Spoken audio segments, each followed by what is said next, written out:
નમસ્કાર વિદ્યાર્થી મિત્રો, અમારી યુટ્યુબ ચેનલ જ્ઞાન સાગરમાં આપનું સ્વાગત છે. આજે આપણે જોઈ રહ્યા છીએ ધોરણ 9, વિષય છે હિન્દી, જેનો પાઠ છે ચોથો, કર્ણકા જીવન દર્શન. એના સ્વાધ્યાયના પ્રશ્ન અને જવાબનું સોલ્યુશન જોવાના છે. એથી પહેલાં જો આપ અમારી ચેનલ પર નવા હોય તો ચેનલને સબસ્ક્રાઈબ કરો, વિડીયોને લાઇક કરો, મિત્રો સાથે શેર કરો અને બેલ નોટિફિકેશન ઓન કરો કે જેથી આપને અમારા તમામ નવા વિડીયોઝની અપડેટ મળતી રહે. તો ચાલો જોઈએ.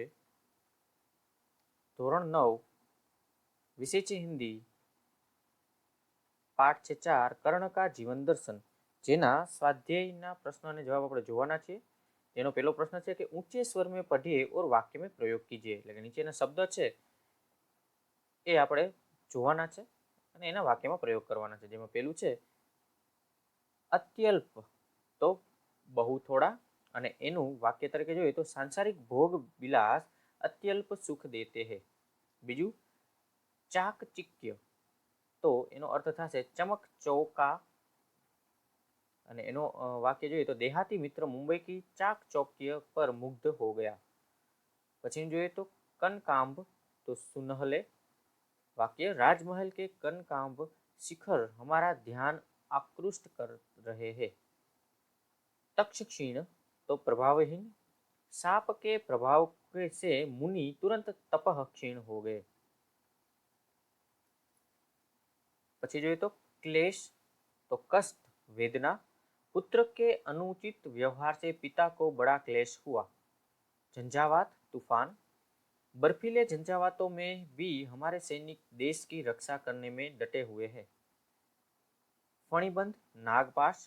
पता नहीं संकट के इस कणिबंध से हमें कौन छुड़ाएगा. प्रश्न 2, संक्षिप्त में उत्तर लिखिए. જેમાં છે कि विभव से क्या प्राप्त होता है.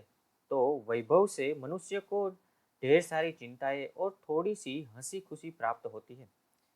इसकी अतिरिक्त उसे चमक दमक दिखाने का अवसर और क्षणिक भोग विलास प्राप्त होता है. प्रश्न बीजो, धन संपत्ति किस लिए है. तो धन संपत्ति परोपकार के लिए है. प्रश्न 3, समृद्धि सुख के अधीन मानव क्या होता है. सुख समृद्धि के अधीन मानव का तेज प्रभाव दिन प्रतिदिन क्षीण होता जाता है और उसकी दुर्दशा होती है. कणिबंध कौन छुड़ाते हैं. तो कणिबंध से गरुड़ जैसे साहसी और वीर पुरुष ही छुड़ाते हैं. प्रश्न 3, निम्नलिखित पंक्तियों का भावार्थ समझाइए. तो અહીંયા આપણે પંક્તિઓ આપેલી છે, એનો આપણે ભાવાર્થ સમજીએ. તો નીચે એનો ભાવાર્થ છે એ समझिए. तो कर्ण श्री कृष्ण से कहता है कि हे केशव, आप मुझे राज्य देने का प्रलोभन दे रहे हैं, परंतु मैं वैभव विलास का जीवन पसंद नहीं करता. मुझे अपनी कोई चिंता नहीं है. मुझे दान देने में रुचि है. इसीलिए मैं केवल यही चाहता हूँ कि मैं गरीबों को हमेशा दान देता रहूं और उनके दुख दूर करता रहूं. આગળ બીજી પંક્તિ જોઈએ તો આ બીજી પંક્તિ છે એની સમજૂતી અહીંયા આપેલી છે. તો એની સમજૂતી આપણે જોઈએ બીજી પંક્તિની. તો कर्ण श्री कृष्ण से कहते हैं कि इस समय मेरी स्थिति गरुड़ पक्षी के समान है. मुझे राज मुकुट नहीं पहनना है. इस समय दुर्योधन भारी संकट में है. युद्ध रूपी नागपाश ने उसे जकड़ रखा है. मुझे दुर्योधन के इस नागपाश को काटना है. दुर्योधन को बुद्ध में विजय दिलाना है, युद्ध में विजय दिलाना है. मुझे गरुड़ की तरह अपना दायित्व निभाना है. प्रश्न 4 જોઈએ તો ટિપ્પણી लिखिए. જેમાં આપણી પાસે છે કે કર્ણ की अभिलाषा, એના વિશે આપણે લખવાનું છે. તો લખીએ તો कर्ण दानी पुरुष है. वह प्रतिदिन जरूरतमंद लोगों को दान देता है. उसे राज्य पाने की इच्छा नहीं है. वैभव पाकर भोग विलास में जीना उसके स्वभाव में के विरुद्ध है. वह दयालु और उदार वृत्ति का है. गरीबों के प्रति उसके मन में करुणा है. उसकी यही अभिलाषा है कि वह अपने दान वृत्ति से निर्धनों का दुख दूर करता रहे. આગળ પ્રશ્ન બીજો જોઈએ તો कर्ण का मित्र भाव, मित्र धर्म. कर्ण का जीवन अन्याय और अपमान से भरा हुआ था. एक दुर्योधन ने ही उसे सम्मान दिया और उसे अपना मित्र बनाया. कर्ण दुर्योधन के इस उपकार को कभी नहीं भूल पाया. महाभारत का युद्ध शुरू होने से पहले श्री कृष्ण उसे पांडव पक्ष में लेने गए। उन्होंने उसे राज्य देने का प्रलोभन भी दिया, परंतु कर्ण ने उनका प्रस्ताव अस्वीकार कर दिया। उसने दुर्योधन का साथ छोड़ने के से स्पष्ट इनकार कर दिया। इस प्रकार कर्ण ने दुर्योधन के प्रति अपने मित्र धर्म का पालन किया। प्रश्न 5 જોઈએ। विरोधी शब्द लिखिए। निर्मल तो मिलन, मलिन, प्रबुद्ध तो कम, अमृत, विष, निर्धन, धनवान, कोमल तो कठोर। प्रश्न 6 જોઈએ। निम्नलिखित शब्दों के समानार्थी शब्द कोष्टक में से ढूंढकर उन शब्दों का वाक्य में प्रयोग कीजिए। એટલે કે અહીંયા આપણે એના પહેલા તો સમાનાર્થી ગોતવાના છે, જેમ કે પ્રભુત્વ, પ્રભુત, કરતલમ, દરાર, અંધદ, વિલાસ, શૈલ્ય, વારી અને વિષ। આ રીતના શબ્દો આપણે પહેલા ગોતવાના છે અને પછી એના વાક્યોનો પ્રયોગ કરવાના છે। તો અહીંયા આપણે વાક્યનો પ્રયોગ કરીએ तो सुखोपभोग तो विलास, राजा सदा विलास में डूबा रहता था। हथेली तो करतल, बच्चे का करतल देखकर ज्योतिषी ने उसका भविष्य बता दिया। प्रचुर तो प्रभुत, वह गांव में रहता था पर उसके पास प्रभुत संपत्ति थी।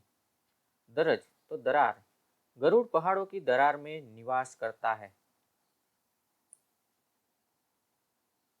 आंधी तो अंधड़, सारी रात अंधड़ ने कहर मचा दिया। पानी तो वारी, सदा स्वच्छ वारी पीना चाहिए। गरल तो विष, देखते ही देखते सांप का विष बच्चे के शरीर में फैल गया।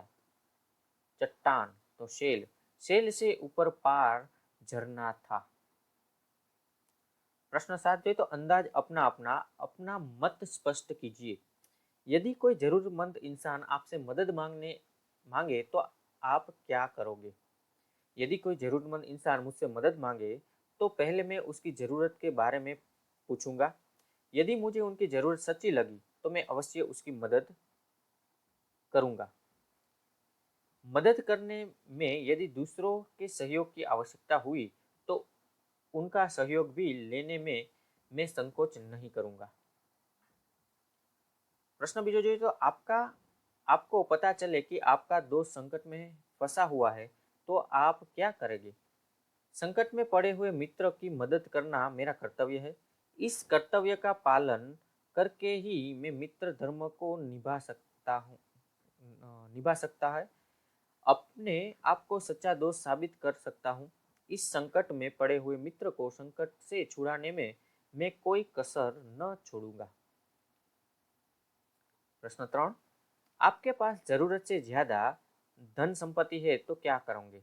आपके अपने पास जरूरत से ज्यादा धन संपत्ति होने पर मैं उसका उपयोग परोपकार में करूंगा। मैं अनाथ आश्रम में वहां से जरूरतमंद को उनकी जरूरी चीजें खरीद कर ला दूंगा। प्यासों के लिए प्याऊ बनाऊंगा और गरीबों के अन्न दान दूंगा। इस प्रकार अपने पास जरूरत से ज्यादा धन संपत्ति होने पर मैं उसका उपयोग दूसरों के दुख दूर करने में करूंगा। विद्यार्थी मित्रों, અહીંયા આપણે આ પાઠનું સોલ્યુશન પૂર્ણ કરીએ છીએ। ખૂબ ખૂબ ધન્યવાદ।